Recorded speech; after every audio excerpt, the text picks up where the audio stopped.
तो बनवास गला समय कहाँ है जानिछ तो जते बेला बनवास जाइछ दंडकारण्य पंचवटी वन बोली कर बन थिला से दंडकारण्य रे पांचटा दैत्य थिले एवं से पांचटा दैत्य के विनाश करी कर पांचटा वृक्ष रोपण करा हैतिला बोली पंचवटी वन माऊ गो तो केनता होचे जेना जे पंचवटी वन थिला बेले रावण आसी कर सीता माता जते बेला हरण करी लैछ से समय रे माऊ गो राम एवं लक्ष्मण जाई कर को सैन्य के धरी करी काली के बद्र करी कर सुग्रीव सन मैत्री कर सेतु बंधा मानी करे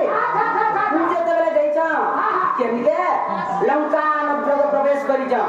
से जगह रे रामचंद्र 121 टा पद्म पुष्प ले करी माता देवी दुर्गा के अर्पण करी कर निवेदन करबे करी जा तो जते बेला 121 टा पद्म पुष्प ले करी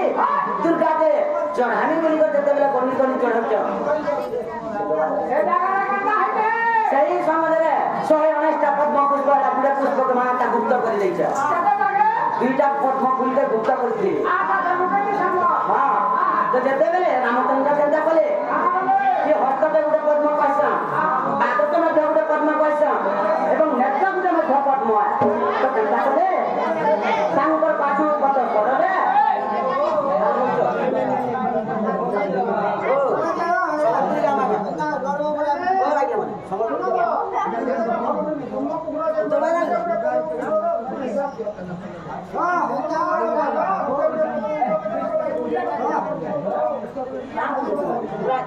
तेज काय को क्लियर करो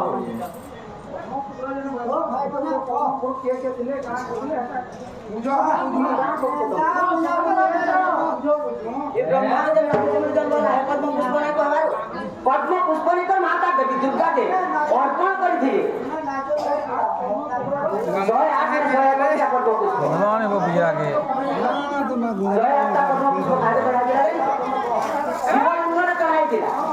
अरे माता लक्ष्मी चढ़ाई थी सेनु जते बेले उन हाथ में बर्तन के खाटी दर्शन बेले पूछा तो होते शिव पुराण पूरा ध्यान से पत्र जानी दिले कहू जाय कोन वर्त बाबा किने की बड़ा आगे आई जो नंबर शुरू कर दिया दुगुना जमाने बदले से मुझे भी मैं जानी चलो मानो तो कंदा ही के तो केते बेले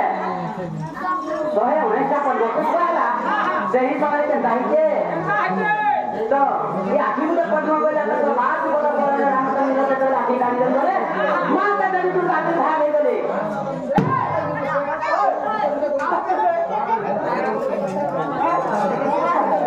मुझे सोहे आता जल्ला पुराना कथा बताओ टीचिंग दार को जो बोला होने वाला हिंदुस्तान है प्रकृति जल्ला पुराना कथा बताओ हेलो तो कहता है कि आगो से तो लागे तो मोहलो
इंदुमती को औरसरु ये जन्म होइतिला तांको घर भर जीवन शास्त्र जन्म होइति से शास्त्र दत्य सदा संपदा सर्वपुर के धाई देउछि तेनु के विष्णु भगवान के कीर्तन करे हे प्रभु कृष्ण देवा तुमे चिर समुद्र मध्य अनंत सद्या सजन करिछा से कौन सा प्रताप लगे हमें स्वर्गपुर रहिले कारण तो गंगा बोले से कंसर आसी करी বলি দেব সে মহাবিষ্ণু ভগবান আসিল মাতা ভৈরবী নিকটে নিবেদন করিছ মা গো ভৈরবী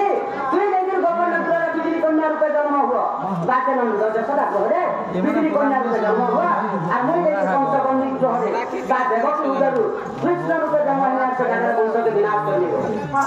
মাতা ভৈরবী কাঁ বলে মর্তমণ্ডলে দেহ বহি দেবতা হেরে দি হয়ে গেল নন্দী দেবা তো সে জায়গায় যেতে অনেক নিবেদন করেছিলে বিষ্ণু ভগবান মাতা ভৈরবীকে চিন্তা করলে মাতা ভৈরবী বলে মতে যদি 50,000 কবন্ধর রক্ত বলিদান দেবো তাহলে মু যাইতো জন্ম হেমি বলি এ নানি 50,000 কবন্ধ হলে 50,000 যোদ্ধার রক্ত মামু বাবা তো সে পিল্লাকে সব করেছিলে বলি